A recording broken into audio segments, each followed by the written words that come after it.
Another Amazon is lined up to speak. NOB, former country director, Action Aid Nigeria. 5 minutes. Thank you.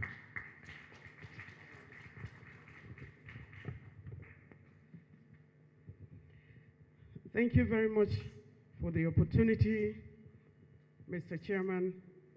May I stand on the existing protocol?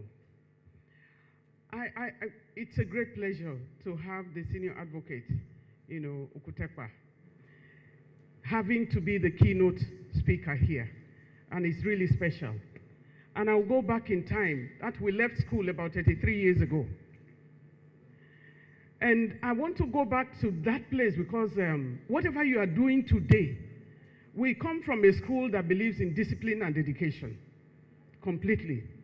And when we were in school, I want to put it down, when I contested for the presidency of the Students' Union, the chairman, that's the chair of the electoral committee, I can reflect, asked for a bribe from my manager. And I told my manager came and asked me for that. And I said, he has asked for money. I was the first female president to collect the form to say I'm going for the Students' Union presidency. And he was like, just bring some money and then we can make it normal. And I told my manager, I said, money for what? I am going to serve. I have to give money to be elected. I cannot give money. The manager looked at me, the campaign manager looked at me and said, I don't play with failures. Then you go and meet him and have a talk. I said, leave me to him. For me, that night became a very determined night for me. I went on my knees before the Almighty God. That so if I'm going to go and be elected, I'm going to stain myself. If this is it, the fact that I collected the form is good enough. I cannot give anything. I said, Papa God, I'm going to bed. Give me what I can tell this guy tomorrow. The following day, I met the guy, and I looked at him, a gentleman. The eye of the devil, the evil one, is still real. I looked at him and I said, I told you, want some money, so that you can, how much are you asking for? He laughed sheepishly and said, I don't know, whatever, you know. I said, in the first place, the kind of dresses you put on, I respect you so much. And I looked at him, I said, I will not dirty your soul, because we will meet again in 20 years' time. And when we meet, we will remember what we did at the University of Jos. I said, I cannot offer you any money, and I will not dirty my soul, and I don't have to win. I touched the soul of this guy. He went back. 2 days later, he met me, he said, I'm sorry. So we need to go to the core of people, and I won the election, landslide. And I did what, because for me, I went to serve. Even when I was campaigning, I went to the drinking area. They say, oh, hail the president. You have come, please declare. I told them I've been campaigning since morning. I'm so tired and thirsty. Can anybody buy me a bottle of Coke? And they bought it for me. Eventually, when they looked at me, are you serious? And they bought it for me. I went there to serve. I did not take money on behalf of anybody, and I did the service that I wanted to.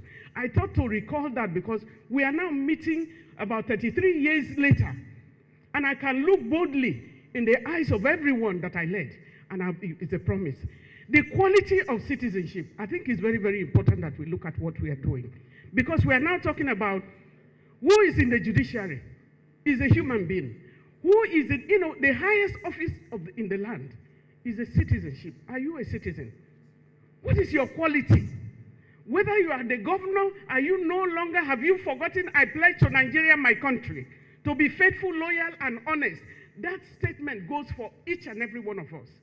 Whether it is Nigeria, we hail thee, or arise, O compatriot, which I don't know the difference, whatever it is, are you a compatriot? Are you a Nigerian? When we're going for the electoral law, I'm happy that Samson Todo is here. We were there. Some people were even calling us when we were, on the streets. When we say sign the bill, the Electoral Act 2022, everybody disowned us, more or less, including many members of the civil society as well, some members of the civil society, because INEC said they wanted the law. And so we worked so hard to get them the law. But INEC is one of the reasons for the brutalization of the judiciary itself, because we have to say the truth. What has the court got with the declaration of results? Because INEC that was giving full money, billions were given. Nobody is holding INEC to account for the money that was voted for them to be able to conduct the election and declare the election. A few months before, because Dr. Sam has mentioned it, a few months before the election, we heard that the electronic system was not going to be, that the presidential was not going to electronics. We confronted the chairman with it. We said, we heard you are not going to declare this election. He even granted a press conference, and he did exactly what? How did that happen? Are you still a Nigerian? We are all writing our history. And so it's very important for us to look at the quality of citizenship. What is your quality? What is your role? I made some submissions that I want to put down.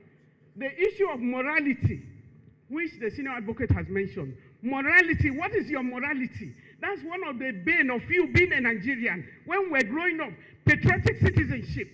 What are we doing with our lives? We send the police, we send the armed forces to different directions. They are to maintain law and order in our countries, but we are now giving them the issue of poverty. We are having this a meeting at a time when demonstrations are going on. That's where I want to be this morning. It's not even in coming here. But the fact is, people are hungry. They are tired because of the indecisions that we have made. The role of the judiciary, we look at independence. Okay, independence of the judiciary. Judiciary, accountability and transparency is something that is lacking, and we must all be held accountable. Protection of human rights, dispute resolution, the issue of judicial reforms, the role of the electoral process. We have to be able to look at that because the bundle of work for electoral systems has been given to the judiciary, and that should not be the case. Capacity building is required, even as we struggle for the judiciary. Some of the solutions can be strengthening the judiciary. You're looking at enhancing accountability mechanisms, promotion of human rights, education. Civic education was once taken from our curriculum. And then streamline judicial processes. There is a lot that the learned has mentioned already. Combat the judicial corruption. The corruption in Nigeria. Corruption is endemic everywhere, so we need to start attacking it and hold people responsible, not only the judiciary, if we want to sustain it. Electoral, support electoral justice, invest in training and development, public engagement, and also awareness. And we need to strengthen, to look at the fact that the morality that we are talking about is not only on our own side. The terrorism that is executive terrorism, just like the senior Sikh has mentioned. The terror, we have become terrors. The courts have become terrors to the people that they should save. Where are we going to? And it was nice, it was nice that the, Shehu, that's Maru, our former president, Yaradua, of blessed memory.